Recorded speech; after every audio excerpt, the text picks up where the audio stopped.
With all the craziness and busyness in today's world, there doesn't seem to be enough hours in the day to get things done. So why waste a third of your day sleeping?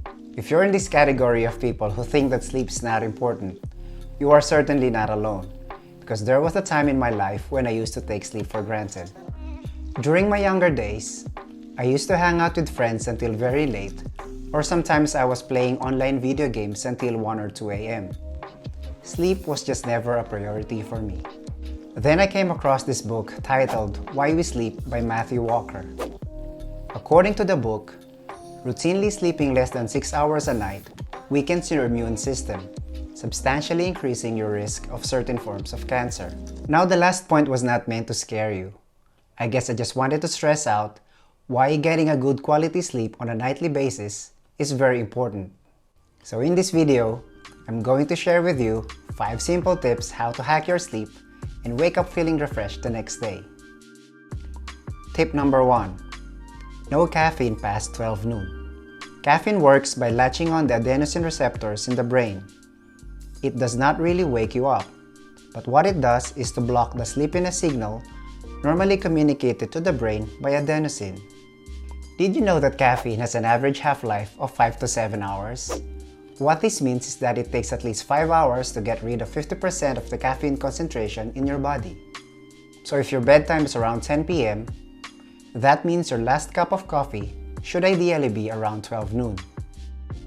Tip number 2. Avoid alcohol at least 4 hours before bedtime.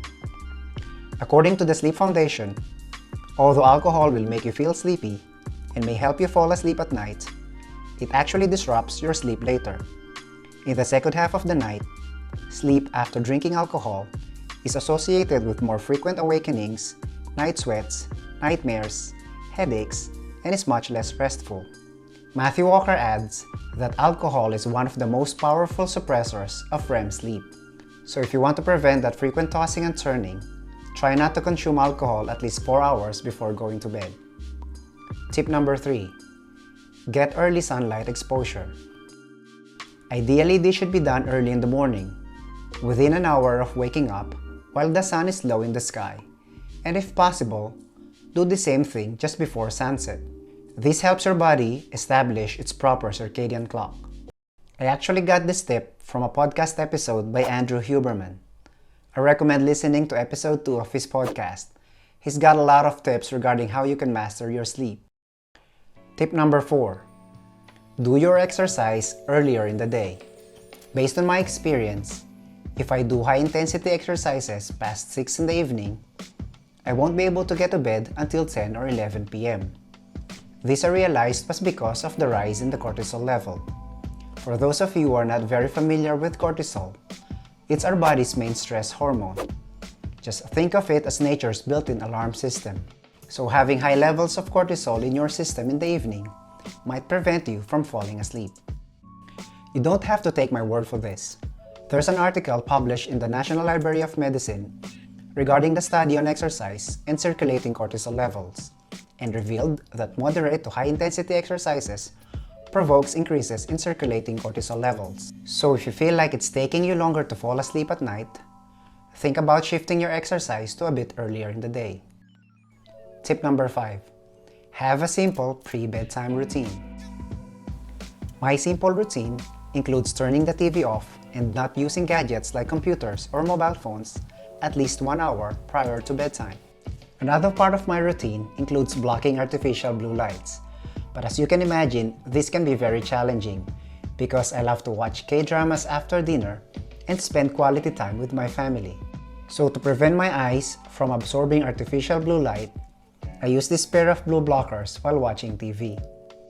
And the last part of my routine was either reading a book or doing a simple meditation.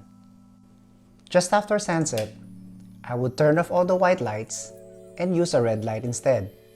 And then to help my body relax, I would usually read a book or do a short meditation. Now you might ask, how do you measure if you're really getting good quality sleep nights in and night out? Well, there are many sleep tracker wearables in the market, but the most accurate so far is this Oura Ring. And if you are a data-driven geek like me, I promise you this won't disappoint you.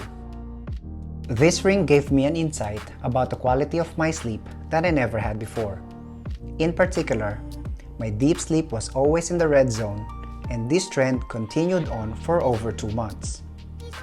But after incorporating all the tips that I had just mentioned, I've seen a lot of improvement.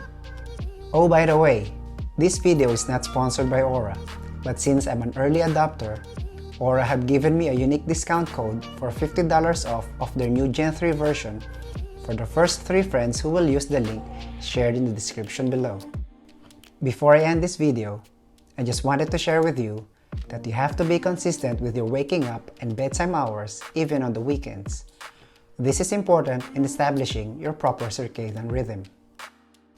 I'm sure there are more tips that I failed to mention or stuff that I didn't even know.